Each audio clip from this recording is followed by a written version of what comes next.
사부. 흑인 마부 크룩스의 침대는 흙간의 벽에 잇대어 지어놓은 조그만 마구 창고 안에 있었다. 그 작은 방의 한쪽 벽에는 네모난 격자창이 나 있었고 반대편 벽에는 흙간으로 통하는 좁은 판자문이 있었다. 크룩스는 짚을 가득 채워둔 긴 상자를 침대로 사용하고 있었으며 그 위에 몇 장의 담요가 놓여 있었다. 창문 옆에 있는 벽 쪽의 못에는 수리 중에 있는 고장난 마구들과 새 가죽 조각들이 걸려 있었다. 창 밑에 있는 조그만 작업대 위에는 둥근 칼과 바늘, 리넨 실뭉치, 리벳줄에는 공구 같은 연장들이 놓여 있었다. 그림옷에는 그 외에도 찢어져 말총으로 삐져나온 말의 목덮개와 부서진 멍에, 그리고 가죽 덮개가 갈라진 봇줄 등 여러 가지 마구들이 걸려 있었다. 크룩스의 침대 위에는 사과 상자가 놓여 있었고 그 안에는 자기 자신과 말들의 치료를 위해 준비해둔 약병들이 한 줄로 늘어서 있었다.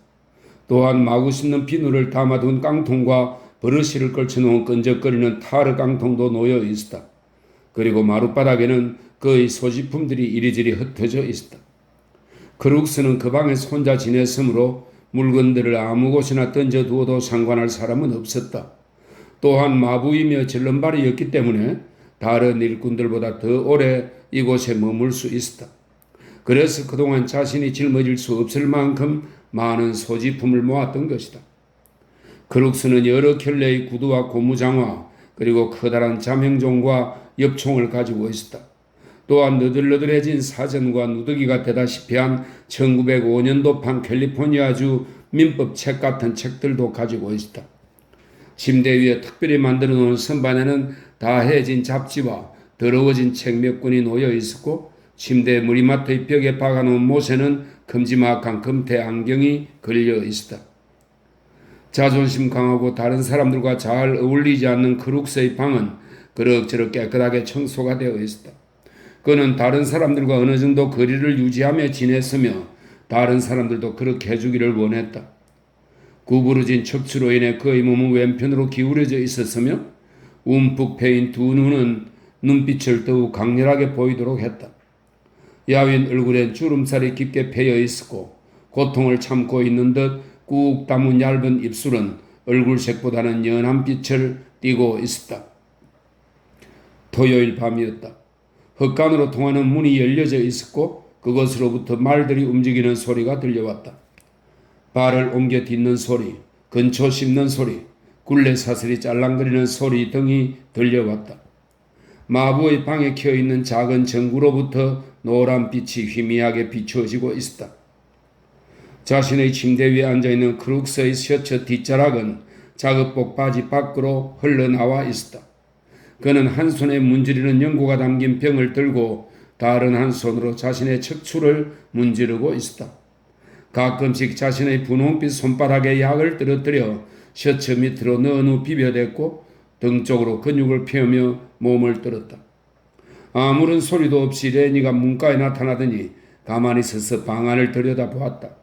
그의 넓은 어깨가 열려있는 문을 거의 다 막아버렸다. 잠깐 동안 그를 발견하지 못했던 크룩스는 눈을 들어 그를 보고선 안색을 굳히고 얼굴을 찡그렸다. 그는 셔츠 밑에서 손을 빼냈다. 레니는 친해지고 싶다는 듯 어색한 미소를 지어 보였다. 크룩스는 냉정하게 말했다. 내 방에 들어오지 마. 여기는 내 방이야. 나 말고 이 방에 들어올 권리를 가진 사람은 없어. 레니는 마른 침을 삼키고는 아첨하는 듯한 미소를 지어 보였다. 아무 짓도 안 할게. 내 강아지를 한번 보려고 왔을 뿐이야. 불이 켜져 있는 걸 보았거든. 그는 자신이 온 이유를 설명했다. 그래, 나에겐 불을 켤 권리가 있거든. 내 방에서 나가줘. 숙소에서는 나를 받아주지 않아. 그러니 나도 이 방에 자네를 받아들이고 싶지 않아. 왜 너를 받아주지 않는데? 그건 내가 깜둥이기 때문이지. 저자들은 저 안에서 카드 게임을 하지만 난 못해. 내가 깜둥이이기 때문이지. 나한테서 고약한 냄새가 난다고 하지만 너희들 모두에게서도 더러운 냄새가 난다고. 레니는 커다란 두 손을 힘없이 내저으며 말했다. 모두들 마을에 가서 슬림과 조지 그리고 모두 다 말이야. 조지는 날들어 여기에 남아 말썽 부리지 말고 있으라고 했어. 그런데 여기 불빛이 보이더라고. 그런데 뭘 원하는 거야? 아무것도 아니야. 그저 불빛이 보이길래 들어와서 앉아 있어야겠다고 생각했던 거지. 크룩스는 레니를 똑바로 쳐다보다가 레니의 뒤쪽으로 다가가 안경을 내려 분홍색 귀에 걸고 다시 쳐다보며 불평하던 말을 꺼냈다. 어찌되었든 자네가 이 헛간에 무슨 용무가 있는지 알고 싶진 않아. 하지만 자네는 노쇠머리꾼이 아니잖아. 운반부가 헛간에 올 이유는 전혀 없지. 노쇠머리꾼이 아니니까 말들하고도 아무런 상관이 없잖아. 레니는 되풀이하여 설명했다. 강아지 때문이야. 내 강아지를 버리고 왔다고. 그렇다면 가서 강아지나 봐. 그리고 앞으로는 특별한 이유 없이 내 방에 들어오지 마. 레니는 웃음을 거둬들였다. 그는 방으로 한 발자국 떼었다가 기억이 난 듯 문간으로 다시 돌아가며 말했다. 아주 잠깐 보았거든. 슬림이 너무 많이 어루만져주면 안 된다고 했거든. 크룩스가 대꾸했다. 자네는 언제나 강아지 집에서 강아지들을 끄집어냈잖아. 어미 개가 왜 새끼들을 딴 곳으로 옮겨가지 않는지 참 이상하군. 아, 어미 개는 아무 신경도 안 써. 쓰다듬어 주면 가만히 있거든. 그렇게 말하며 레니는 다시 방 안으로 들어섰다. 크룩스는 얼굴을 찡그렸지만 레니의 악이 없는 미소에 마음을 풀어버렸다. 들어와서 잠깐 앉아. 나를 혼자 두고 나가지 않을 거라면 들어와서 앉는 편이 낫겠어? 그의 목소리엔 친밀감이 배어 있었다. 다른 친구들은 모두 마을에 갔다고? 캔디 영감님 외에 모두들 갔어. 영감님은 숙소에 앉아서 연필을 깎아가면서 계산을 하고 있고. 크룩스는 안경을 고쳐 쓰며 말했다. 계산을 한다고? 무슨 계산을 하고 있는데? 레니는 큰 소리로 대답했다. 토끼에 대해서 계산하고 있어. 이런 멍청이. 너 단단히 미친 거 아니야? 무슨 토끼를 말하는 거야? 우리들이 갖게 될 토끼 말이야. 내가 길을 끄거든. 불도 베어다 주고 물도 주고 그럴 거야. 정말 바보로군. 너랑 붙어 다니는 그 친구가 왜 너를 다른 사람 눈에 띄지 않도록 애쓰는지 이제야 알겠어. 레니는 침착하게 말했다. 거짓말이 아니야. 우린 그렇게 할 거야. 땅을 조금 사서 멋지게 살 거야. 크룩스는 조금 더 편안한 자세로 꽃이 앉으며 말했다. 앉아. 여기 모통 위에 앉으라고. 레니는 몸을 웅크리며 조그만 모통 위에 앉았다. 거짓말이라고 생각하겠지만 절대 그렇지 않아. 전부 진짜라고. 조지한테 물어봐. 크룩스는 분홍색 손바닥으로 검은 턱을 괴며 말했다. 너는 조지와 함께 다니고 있지? 그렇지? 그럼 나와 그 친구는 어디든 함께 다녀. 너는 그 친구가 하는 이야기를 못 알아들을 때가 가끔 있을 거야. 그렇지? 그는 상체를 앞으로 숙이며 움푹 들어간 눈으로 레니를 뚫어져라 쳐다보았다. 그렇지? 그래, 가끔은. 그저 주절주절 이야기를 해대면 너는 무슨 이야기인지도 모르지? 그래, 가끔은. 하지만 언제나 그런 건 아니야. 크룩스는 침대 끝으로 몸을 내밀었다. 나는 남부 출신 흑인이 아니야. 바로 이게 캘리포니아에서 태어났거든. 내 아버지는 10에이크 정도 되는 양계장을 가지고 있었어. 백인 아이들이 우리 집에 와서 놀곤 했어. 나도 이따금씩은 그 애들과 함께 놀았지. 정말 괜찮은 애들도 있었어. 아버지는 내가 그 애들과 노는 걸 싫어했어. 아버지가 왜 싫어했는지 아주 오랫동안 알 수가 없었지. 하지만 이젠 알아. 그는 잠시 머뭇거리다가 목소리를 더욱 낮추며 말을 이었다. 마을 주변엔 흑인 가족이 한 집도 없었거든. 지금 이 농장엔 흑인이 한 명도 없고 솔데드에 겨우 한 집이 있을 뿐이야. 그는 웃으며 말했다. 내가 어떤 말을 하더라도 깜둥이의 헛소리에 지나지 않는 거야. 저 강아지들이 쓰다듬어 줄 수 있을 만큼 크려면 얼마나 있으면 될까? 크룩스는 다시 웃었다. 너한테는 마음 놓고 이야기를 해도 그걸 떠버리고 다니진 않을 것이 분명하구나. 2주일 정도만 지나면 될 거야. 조지는 자신이 무슨 일을 하고 있는지 알고 있어. 그저 말로 떠들어댈 뿐이고 너는 이해하는 게 아무것도 없는 거고. 그는 흥미진진하다는 듯 몸을 앞으로 내밀었다. 내가 하는 말도 그저 깜둥이의 헛소리일 뿐이지. 허리 병신이 된 깜둥이의 헛소리. 그러니 아무 의미도 없는 말들이 알겠어? 어차피 넌 기억도 못할 텐데 말이야. 그런 경우를 자주 봤거든. 아무리 이야기를 해도 상대방이 듣지 않거나 이해하지 못하면 아무런 의미도 없는 거야. 말하자면 두 사람이 이야기를 하고 있지만 사실은 아무 말 없이 마주보고 있는 거나 똑같은 거지. 아무런 차이도 없는 거라고. 더욱더 재미있어하던 그는 손으로 무릎을 내리쳤다. 조지는 너한테 터무니없는 이야기를 짓거리는 거야. 그래도 아무 문제가 없거든. 그저 말일 뿐이야. 그저 상대방이 있으니 떠드는 거지. 그것뿐이야. 잠시 말을 멈추었던 그는 목소리를 낮추어 설득하려는 듯이 다시 말했다. 만약 조지가 도망가서 다시는 돌아오지 않는다면 어떻게 할 건데? 레니는 서서히 그의 말에 관심을 기울였다. 그게 무슨 말이야? 의기양양해진 크룩스는 조금 더 채근을 했다. 내 말은 만약 오늘 밤에 조지가 마을에 갔다가 아무 소식이 없게 된다고 생각해 보란 말이지. 그저 그렇게 상상을 해보란 말이야. 레니는 소리를 질렀다. 그러진 않을 거야. 조지는 그런 짓을 할 친구가 아니야. 나는 조지와 오랫동안 함께 있었어. 오늘 밤에 돌아올 거야. 그러나 그런 의심은 레니로서는 감당하기 어려운 것이었다. 조지가 돌아오지 않을 거라고 생각하는 거야? 고통스러워하는 레니를 바라보는 크룩스의 얼굴은 기쁨으로 가득했다. 사람의 일은 아무도 예측할 수 없는 법이거든. 그는 차분하게 레니의 얼굴을 관찰했다. 돌아오고 싶어도 돌아올 수 없는 경우도 있잖아. 만약 죽었거나 혹은 부상을 당했다면 돌아오지 못하는 거지. 레니는 그의 말을 알아듣기 위해 안간 힘을 썼다. 조지는 그런 일을 만들지 않아. 조심을 많이 하니까 다치지도 않아. 한 번도 다친 적이 없다고. 그렇지만 말이야. 만약 그냥 생각을 해보자고. 만약에 돌아오지 않는다면 어떻게 할 건데? 걱정으로 인해 레니는 얼굴을 잔뜩 찡그리며 외쳤다.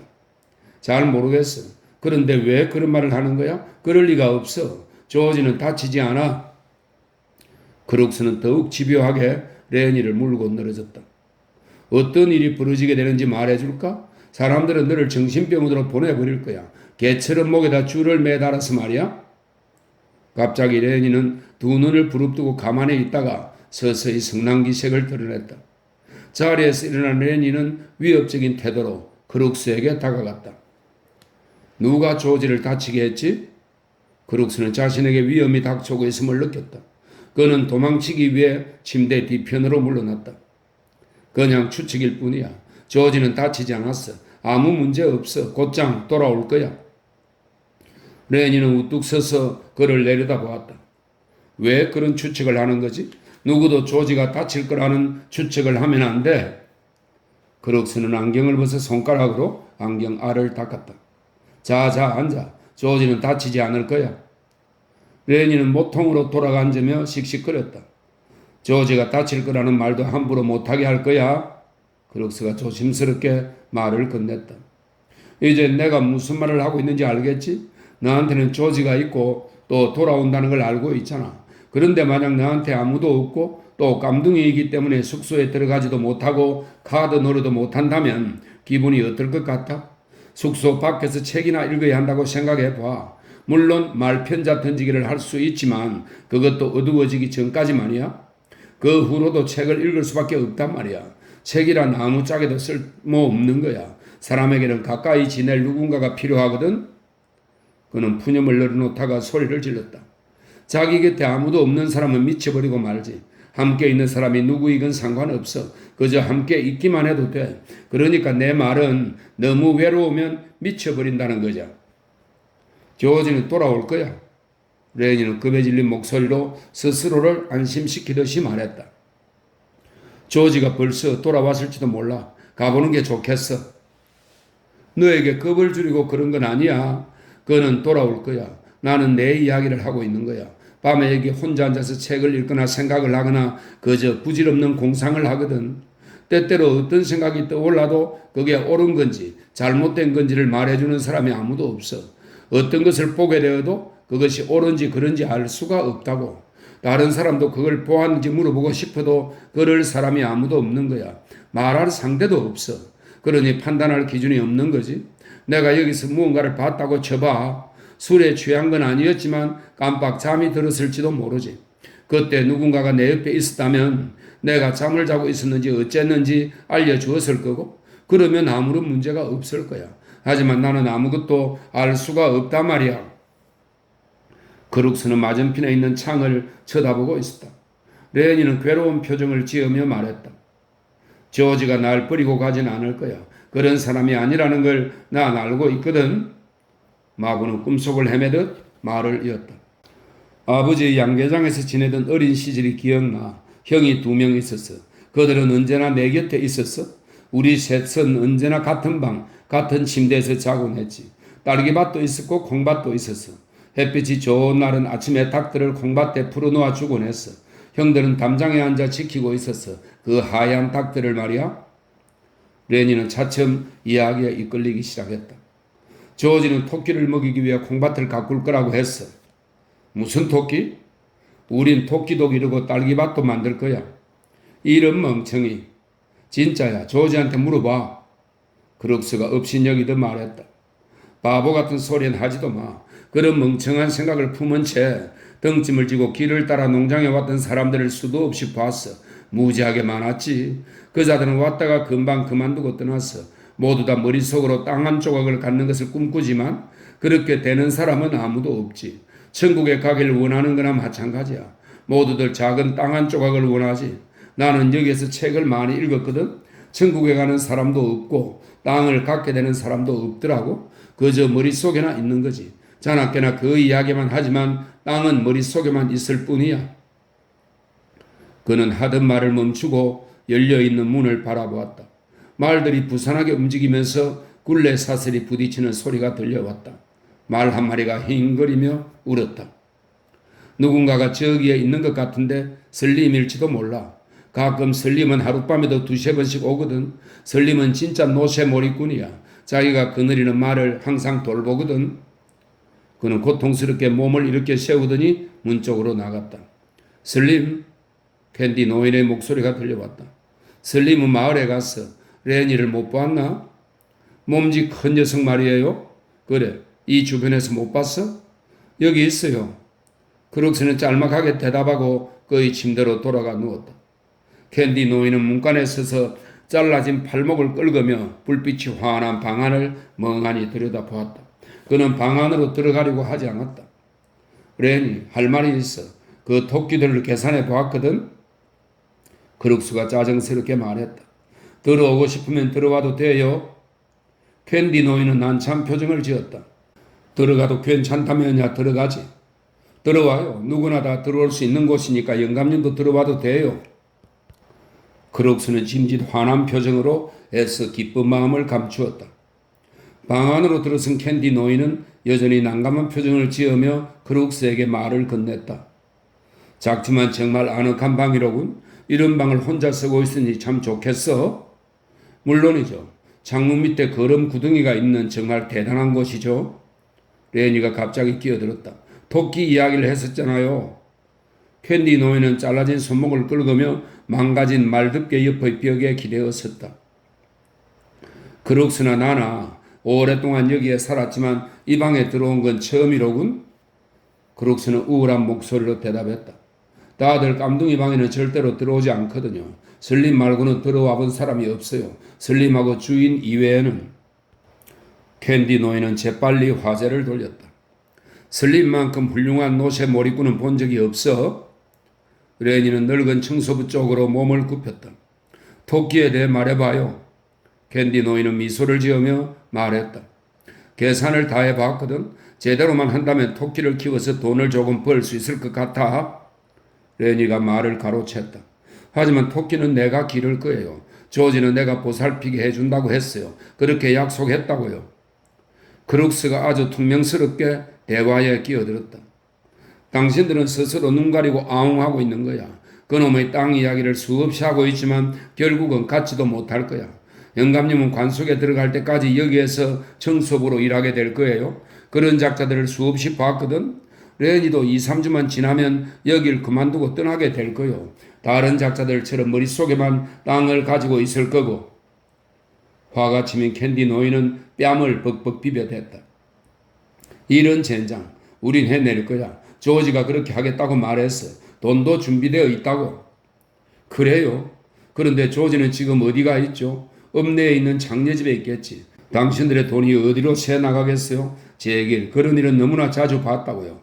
나는 머릿속에 땅 생각으로 가득 차 있는 작자들을 수없이 봤지만 땅을 갖게 되는 사람은 한 번도 보질 못했다고요. 캔디 노인이 소리를 내질렀다. 그래, 모두들 땅을 원하지. 크지도 않은 조그만 땅덩이를 말이야. 바로 자기 자신의 땅, 자신이 살면서 쫓기지 않을 그런 땅을 원하지. 나도 여태껏 가져보지를 못했어. 이 주변에 내가 농사를 짓지 않은 땅은 없어. 하지만 내 곡식이 아니었어. 내가 거두어 들여도 내 곡식이 아니었단 말이야. 하지만 이제 우린 그렇게 만들려는 거야. 바로 그 사실을 놓쳐서는 안 되지. 조지는 마을에 갔지만 돈을 가져가진 않았어. 돈은 은행에 있거든.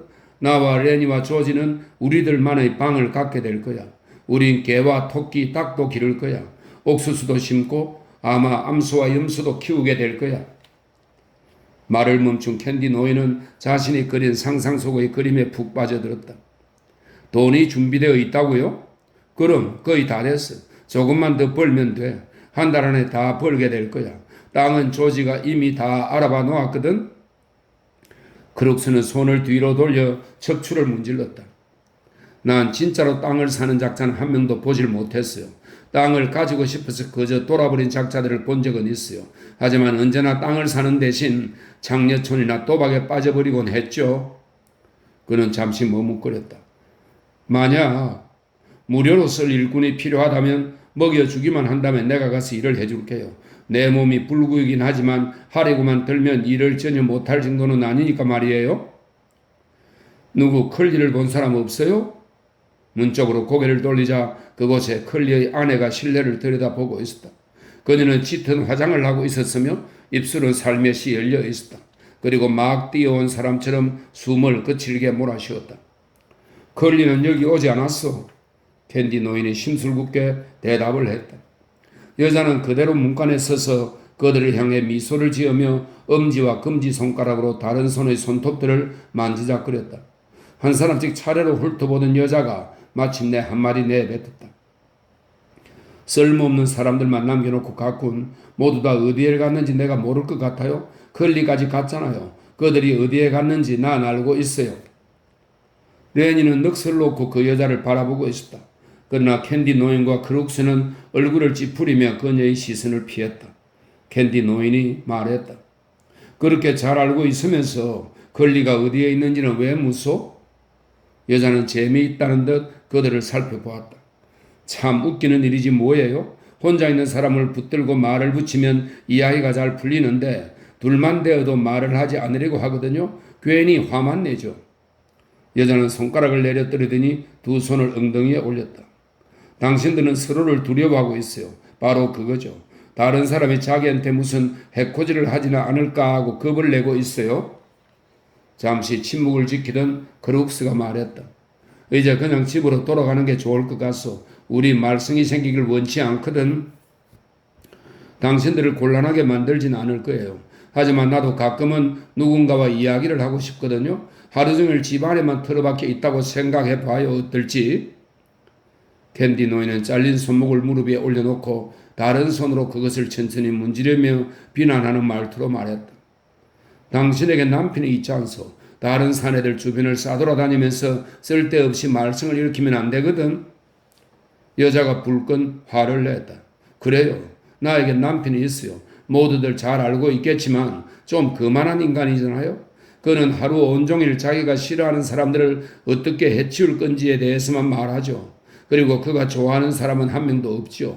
저 좁은 집구석에 틀어박혀서 클리가 어떻게 해서 왼주먹으로 2번 때린 다음 오른손으로 맞받아 쳤는지를 들어야 하는 상황을 생각해 봤어요? 클리는 1, 2, 바로 그 1, 2로 그놈이 나가 떨어졌거든. 따위의 얘기만 하죠. 그녀는 잠시 말을 멈추었다. 여자의 얼굴에서는 뾰로통했던 표정이 사라지더니 점점 호기심 가득한 얼굴이 되었다. 그런데 클리의 손이 왜 그렇게 된 거예요? 그들은 당황하여 아무 말도 하지 못했다. 캔디 노인은 레니를 슬쩍 살펴보면서 헛기침을 했다. 그건 클리는 손이 기계에 물렸어. 그래서 바스라져 버린 거요. 그녀는 잠시 그들을 살펴보다가 웃기 시작했다. 거짓말. 나를 속이려는 거예요? 클리는 이기지도 못할 싸움을 걸었던 거예요. 기계에 물렸다? 거짓말. 손이 으스러진 후로는 왜 자신의 자랑거리인 1, 2를 아무에게도 말하지 않는 거죠? 누가 그렇게 했어요? 캔디 노인은 무뚝뚝하게 되풀이할 뿐이었다. 기계에 물린 거요. 알았어요. 여자는 경멸하는 듯이 말했다. 좋아요. 숨기고 싶으면 그렇게 하세요. 나하고 무슨 상관이람?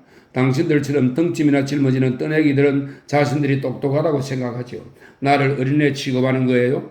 나는 쇼에도 나갈 수 있었어요. 그뿐만이 아니라 어떤 사람은 나를 영화에 출연시켜 주겠다고도 했어요. 그 여자는 분한 듯이 숨을 헐떡거렸다. 토요일 저녁이라고 모두들 외출해서 즐기고 있잖아요. 모두 다. 그런데 나는 뭘 하고 있는 거죠? 기껏 여기 서서 쓸모없는 불황배 같은 작사들하고 이야기는 하고 있으니 껌둥이와 벙어리 그리고 지저분한 늙어빠진 영감나부랭이 말고는 아무도 없는데 만족하란 말이에요? 레니는 입을 반쯤 벌린 채 그 여자를 바라보고 있었다. 그럭스는 흑인 특유의 방어적인 태도를 보이며 뒤로 물러섰다. 그러나 나이든 캔디 노인의 태도는 달랐다. 그는 자리를 박차고 일어서며 뒤쪽의 모통을 손으로 두들겼다. 이젠 됐소. 그는 환한 기색을 감추지 않았다. 당신은 여기 있을 필요가 없소. 우리가 말했잖소. 당신은 여기에 있으면 안 된다고 말이오. 말해두겠는데 당신은 우리들이 어떤 사람인지를 알 수가 없어요. 그 멍청한 머리로는 우리들이 떠내기가 아니라는 것을 알아차릴 수가 없거든. 만약 우리를 내쫓고 싶으면 내쫓을 수도 있겠지. 그리고 당신은 우리들이 쫓겨나면 또다시 이런 구차한 일자리를 찾으러 다닐 거라고 생각하겠지. 하지만 당신이 모르는 것이 있어요. 우리들은 농장과 집을 가지게 될 거예요. 우린 여기에 있을 필요가 없는 거지. 우리들은 여기보다 100배나 더 아름다운 집과 닭과 과수원 그리고 땅을 가지게 될 거예요. 그리고 물론 친구들도 생기겠지. 쫓겨나게 되는 걸 두려워했던 때가 있었지. 하지만 이젠 더 이상 두려워하지 않아. 이제 우리 땅을 마련했으니 그곳에 가서 살면 되거든. 컬리 부인은 캔디 노인을 바라보며 비웃었다. 허튼 소리 마요. 당신 같은 사람들은 너무나 많이 봐왔어요. 당신 같은 사람들은 단돈 25센트만 생기면 값싼 술 2잔을 사서 마지막 한 방울까지 핥아 먹잖아요. 당신 같은 사람들을 난 잘 알고 있어요. 캔디 노인의 얼굴은 점점 붉어져 갔다. 그러나 그녀의 이야기가 거의 끝나갈 무렵에는 감정을 잘 조절하여 그 상황을 이겨내고 있었다. 잘도 알고 있군요. 그는 공손하게 말했다. 이제 그만 집으로 돌아가서 당신 일이나 하는 게 좋겠소. 당신한테 할 이야기는 아무것도 없어. 우리가 무엇을 갖게 될 건지는 잘 알고 있으니 당신이 그걸 알든 모르든 상관없어. 그러니 이제 떠나주시는 게 좋겠소. 컬리는 자기 아내가 헛간에서 우리 같은 떠내기들과 있다는 걸 좋아하지 않을 테니까 말이요. 그녀는 차례로 한 사람씩 얼굴을 쳐다보았다. 그들은 모두 그녀를 외면해버렸다. 그녀는 오랫동안 레니를 바라보았다. 레니는 마침내 당황하여 눈길을 아래로 떨어뜨렸다. 그녀가 갑자기 말을 꺼냈다. 당신 얼굴은 왜 그렇게 멍투성이에요? 레니는 죄를 지은 사람처럼 그녀를 올려다보았다. 누구? 나 말이요? 그래요, 당신. 레니는 캔디 노인을 바라보며 도움을 청하고는 다시 자기 무릎을 내려다보며 말했다. 그 사람은 기계에 손을 물렸어. 컬리의 아내가 웃으면서 말했다. 좋아요, 기계라고요? 내가 나중에 해줄 말이 있어요. 나는 기계를 좋아하거든요. 캔디 노인이 끼어들었다. 이 친구는 내버려 둬요. 그를 데리고 장난치지 않는 게 좋아요. 당신이 한 말을 조지에게 다 말해주겠어. 조지는 당신이 레니를 데리고 장난치는 걸 두고 보지는 않을 거요. 조지가 누구죠? 당신과 함께 온 그 조그만 사람? 레니가 기뻐하며 미소를 지었다. 예, 맞아요. 바로 그 친구가 나한테 토끼를 기르도록 해줄 거요. 그것이 바로 당신이 원하는 거예요. 토끼 몇 마리쯤이야 내가 얻어다 줄 수도 있어요. 크룩스가 침대에서 일어서며 그녀를 똑바로 쳐다보았다. 이제 그만해요. 그가 아주 냉담하게 말했다. 당신은 흑인 방에 들어올 권리가 없어요. 그리고 여기를 엉망으로 만들어 놓을 권리도 없어요.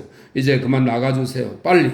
만약 나가지 않겠다면 주인께 이야기해서 더 이상 흑간에 드나들지 못하게 만들 거요. 그녀는 고개를 돌려 경멸하듯 그를 바라보며 말했다. 잘 들어 이 깜둥아. 입을 함부로 놀리면 내가 어떻게 할 수 있는지 잘 알고 있을 텐데. 크룩스는 무기력한 표정으로 그녀를 마주 보았다. 그리고는 침대로 물러나 앉았다. 여자는 그에게 가까이 다가섰다. 내가 어떻게 할 수 있다는 것 좀 알겠지? 크룩스는 점점 더 몸을 움츠리며 벽 쪽에 바싹 달라붙었다. 예, 부인. 좋아. 그럼 너 아무 말 말고 가만히나 있어. 이 깜둥아. 너를 나무에 거꾸로 매다는 것쯤은 식은 죽먹기지만 그건 재미도 없는 일이야. 그룩스는 자기 자신을 인격도 없고 자아도 없고 좋고 싫은 것을 표현할 수도 없는 초라한 존재로 인정하며 복종했다. 알겠습니다, 부인. 그의 목소리에는 아무런 억양도 없었다. 그녀는 마치 조금이라도 움직이면 다시 한번 채찍질을 가하려는 것처럼 잠시 그를 내려다보고 서 있었다. 그러나 크룩스는 그녀의 눈길을 외면한 채 꼼짝도 않고 앉아 있었다. 모든 것을 체념해 버린 듯 했다. 여자는 마침내 다른 두 사람에게로 얼굴을 돌렸다. 캔디 노인은 얼이 빠진 듯 그 여자를 바라보고 있다가 조용히 입을 열었다. 만일 당신이 그렇게 한다면 우리가 사실을 말할 거요. 크룩스에게 누명을 뒤집어 씌웠다고 말해버리겠소. 그녀는 소리를 질러댔다. 할 테면 해봐요. 영감도 잘 알다시피 영감의 말을 누가 믿을 것 같아요? 당신의 말을 믿을 사람은 아무도 없어요. 캔디 노인은 마침내 수그러들며 인정하고 말았다. 그렇지. 우리 말은 아무도 들으려고 하지 않지. 레니가 궁시렁거렸다. 조지가 여기 있다면 얼마나 좋을까? 조지가 있으면. 캔디 노인은 레니에게 다가서며 말했다. 너무 걱정하지 마. 금방 그 친구들이 돌아오는 소리를 들었어. 아마 지금쯤 조지는 숙소에 들어와 있을 거야. 그는 클리의 아내를 바라보며 나직한 목소리로 말했다. 이제 그만 당신 집으로 돌아가는 것이 좋겠소. 지금 즉시 돌아가 준다면 클리에게 당신이 여기에 왔었다는 말은 하지 않겠소. 여자는 차분하게 그의 말을 따져보는 듯 했다. 영감이 무슨 소리를 들었다는 걸 믿을 수 없어요. 모험하지 않는 게 좋을 거요. 내 말을 믿지 못할지라도 안전한 길을 택하는 것이 좋지 않겠소? 그녀는 레니를 향해 돌아섰다. 클리를 박살내 주어서 고마워요. 스스로 화를 부른 거지. 가끔은 나도 그를 박살내 버리고 싶거든요. 여자는 살금니 문 밖으로 빠져나가 어두컴컴한 흙간으로 사라졌다. 그녀가 흙간을 빠져나가는 동안 굴레 사슬이 짤랑거리는 소리가 들렸고 말들은 콧바람 소리를 내거나 말굽을 박차기도 했다. 크룩스는 스스로 쳐놓았던 보호벽 밖으로 서서히 빠져나오고 있었다. 사람들이 돌아오는 소리를 들었다는 게 정말이에요? 물론이지. 분명히 들었어. 그래요? 나는 아무 소리도 못 들었는데?